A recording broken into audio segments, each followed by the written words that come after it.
Aam Aadmi party വീണ്ടും ദില്ലിയുടെ ഹൃദയത്തിലേറി.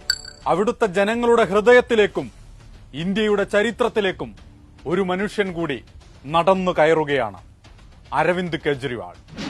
Indian രാഷ്ട്രീയത്തിലെ അപൂർവങ്ങളിൽ അപൂർവമായ പ്രതിഭാസം, അതാണ് അരവിന്ദ് കെജ്രിവാൾ. ദില്ലിയിൽ വീണ്ടും വീണ്ടും മാജിക് കാണിക്കുന്ന ആം ആദ്മി പാർട്ടി പിറന്നത് വെറും 8 വർഷം മുൻപാണ്. ആ പാർട്ടിയും ആ പാർട്ടിയുടെ നേതാവായ അരവിന്ദ് കെജ്രിവാളും നടന്നു വന്ന വഴികളിലൂടെ ഒരു തിരിച്ചുപോക്കാണ്. 1968 ഹരിയാനയിൽ കെജ്രിവാൾ ജനിച്ചു. 1985 അഖിലേന്ത്യാ എഞ്ചിനീയറിംഗ് പ്രവേശന പരീക്ഷയിൽ 516 റാങ്ക് നേടിയത് ഗീതാദേവിയുടെയും ഗോവിന്ദ് റാം കെജ്രിവാളിന്റെയും പുത്രനായ അരവിന്ദ് കെജ്രിവാൾ ആയിരുന്നു. ഗോരഖ്പൂർ IITയിൽ നിന്ന് മെക്കാനിക്കൽ എഞ്ചിനീയറിംഗിൽ ബിരുദം പൂർത്തിയാക്കിയ ശേഷം 1989 ടാറ്റ സ്റ്റീലിൽ ജോലി കിട്ടി. അവിടെ നിന്നും അവധിയെടുത്ത് സിവിൽ സർവീസ് പഠനം തുടങ്ങി. 1992 സിവിൽ സർവീസ് കിട്ടി. ഇന്ത്യൻ റവന്യൂ സർവീസിൽ ഉദ്യോഗസ്ഥനായി. ആദായ നികുതി വകുപ്പിൽ ജോയിന്റ് കമ്മീഷണറായിരിക്കെ 2006 സ്വയം വിരമിച്ചു കെജ്രിവാൾ. അവിടെ നിന്നിറങ്ങി മറ്റൊരു വാതിൽ തുറന്ന് കെജ്രിവാൾ പ്രവേശിച്ചത് ജനങ്ങൾക്കിടയിലേക്കായിരുന്നു. 2011 കെജ്രിവാളിന്റെ രാഷ്ട്രീയ യാത്രയുടെ തുടക്കം. അണ്ണാ ഹസാരെ, കിരൺ ബേദി എന്നിവരുമായി ചേർന്ന് ഇന്ത്യ എഗെയിൻസ്റ്റ് കറപ്ഷൻ എന്ന സംഘടന രൂപീകരിച്ചു. ഒരു രാഷ്ട്രീയ പാർട്ടി രൂപീകരിച്ച് പ്രവർത്തനം നടത്തുക എന്നതായിരുന്നു കെജ്രിവാളിന്റെ നിലപാട്. എന്നാൽ ഹസാരെയുടെ നിലപാട് മറിച്ചായിരുന്നു. സമാധാനപരമായ സമരങ്ങൾ നടത്തുക എന്നതായിരുന്നു ഹസാരെയുടെ നിലപാട്. അവിടെ വെച്ച് ഹസാരെയും കെജ്രിവാളും തമ്മിൽ തെറ്റിപ്പിരിഞ്ഞു. 2012 ഒക്ടോബർ 2 കെജ്രിവാൾ രാഷ്ട്രീയ പാർട്ടി പ്രഖ്യാപനം നടത്തി. 2012 November 26 Aam Aadmi party പിറക്കുന്നത്. Indian ഭരണഘടന അംഗീകരിക്കുകയും സ്വീകരിക്കുകയും ചെയ്ത നവംബർ 26 എന്ന തീയതിയിലായിരുന്നു ആം ആദ്മി പാർട്ടിയുടെയും ജനനം. അങ്ങനെ ദില്ലി നിയമസഭാ തെരഞ്ഞെടുപ്പെത്തി. 2013 നിയമസഭാ തെരഞ്ഞെടുപ്പിൽ കെജ്രിവാളിന്റെ ആം ആദ്മി പാർട്ടി ആദ്യമായി തെരഞ്ഞെടുപ്പ് പോരാട്ടത്തിനിറങ്ങി. ആദ്യത്തെ തെരഞ്ഞെടുപ്പ് പോരാട്ടത്തിൽ തന്നെ കെജ്രിവാൾ തന്റെ രാഷ്ട്രീയ വരവറിയിച്ചു. 15 വർഷം ദില്ലിയുടെ മുഖ്യമന്ത്രിയായിരുന്ന കോൺഗ്രസ് നേതാവ് ഷീല ദീക്ഷിതിനെ ന്യൂഡൽഹി മണ്ഡലത്തിൽ പരാജയപ്പെടുത്തിക്കൊണ്ടായിരുന്നു കെജ്രിവാളിന്റെ തുടക്കം. തെരഞ്ഞെടുപ്പ് ഫലം വന്നു. ദില്ലിയിൽ തൂക്കുമന്ത്രിസഭയായിരുന്നു. BJPക്ക് 31 സീറ്റ്, ആം ആദ്മി പാർട്ടിക്ക് 28 സീറ്റ്, കോൺഗ്രസിന് വെറും 8 സീറ്റ് മാത്രം. സർക്കാർ ഉണ്ടാക്കാനില്ലെന്ന് പറഞ്ഞ് BJP പിന്മാറി.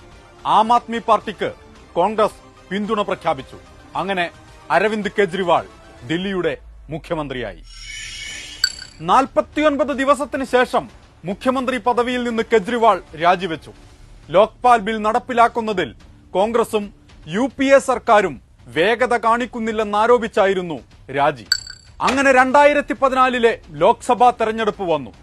NDAയുടെ പ്രധാനമന്ത്രി സ്ഥാനാർത്ഥിയായിരുന്ന നരേന്ദ്രമോദിക്കെതിരെ വാരണാസിയിൽ അരവിന്ദ് കെജ്രിവാൾ ആം ആദ്മി പാർട്ടിയുടെ ചിഹ്നത്തിൽ മത്സരിച്ചു. തെരഞ്ഞെടുപ്പ് ഫലം വന്നു.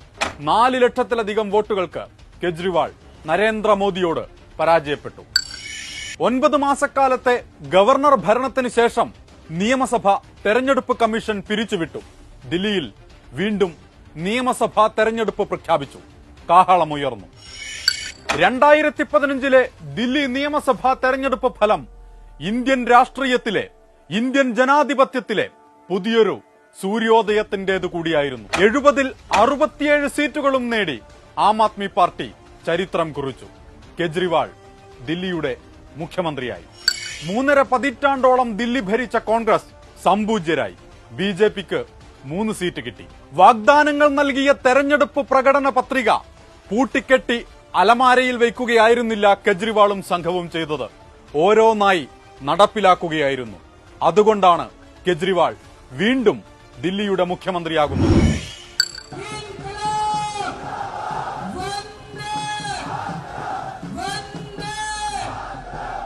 200 യൂണിറ്റ് വരെ മാസ ഉപഭോഗമുള്ളവർക്ക് വൈദ്യുതി സൗജന്യമാക്കി.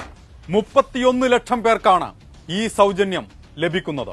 ഇനി ഉപഭോഗം 200-നും 400-നും യൂണിറ്റിനിടയിലാണെങ്കിൽ പകുതി തുക അടച്ചാൽ മതി. 12 ലക്ഷത്തിലധികം പേർക്കാണ് ഈ ആനുകൂല്യം കിട്ടുന്നത്. ഒരു മാസം 20,000 യൂണിറ്റ് വരെ കുടിവെള്ളം സൗജന്യമായി ഉപയോഗിക്കാം. ഈ ആനുകൂല്യം 14 ലക്ഷം പേർക്ക് കിട്ടുന്നു. വൈഫൈ സ്പോട്ടുകൾ തുടങ്ങിക്കഴിഞ്ഞു.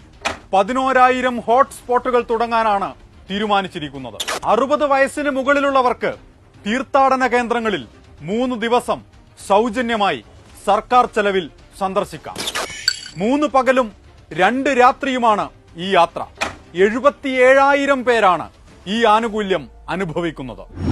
ദില്ലിയിലെ മുഴുവൻ വനിതകൾക്കും ബസ്സിൽ സൗജന്യമായി യാത്ര ചെയ്യാം. 290 കോടി രൂപയാണ് ബജറ്റിൽ ഇതിനുവേണ്ടി നീക്കിവെച്ചത്. ഒരു വെല്ലുവിളിയുമില്ലാതെ ഒരു ജനതയുടെ ഹൃദയത്തിൽ ഒരു മനുഷ്യന്, ഒരു നേതാവിന് എങ്ങനെയാണ് വീണ്ടും വീണ്ടും ഇടം കിട്ടുന്നത് എന്നതിന് ചില തെളിവുകളാണ് മുകളിൽ പറഞ്ഞത്. കെജ്രിവാളും സംഘവും നടപ്പിലാക്കിയ ജനപ്രിയ പ്രഖ്യാപനങ്ങൾ ഇതുകൊണ്ടൊന്നും തീരുന്നില്ല. അരവിന്ദ് കെജ്രിവാൾ ദില്ലിയെ അങ്ങെടുക്കുകയായിരുന്നു. അതുകൊണ്ടാണ് ദില്ലി വീണ്ടും കെജ്രിവാളിനെ എടുത്തുയർത്തിയിരിക്കുന്നത്. വളഞ്ഞിട്ട് ആക്രമിക്കാൻ ശ്രമിച്ചിട്ടും പല വഴിയിൽ വീഴ്ത്താൻ ശ്രമിച്ചിട്ടും കെജ്രിവാളും കെജ്രിവാളിന്റെ പാർട്ടിയും തീപ്പന്തമായി. അതിന് ഒറ്റ കാരണം മാത്രമേയുള്ളൂ. കെജ്രിവാൾ ജീവിക്കുന്നത് ജനങ്ങൾക്ക് വേണ്ടിയാണ്, ജനങ്ങൾക്കിടയിലാണ്.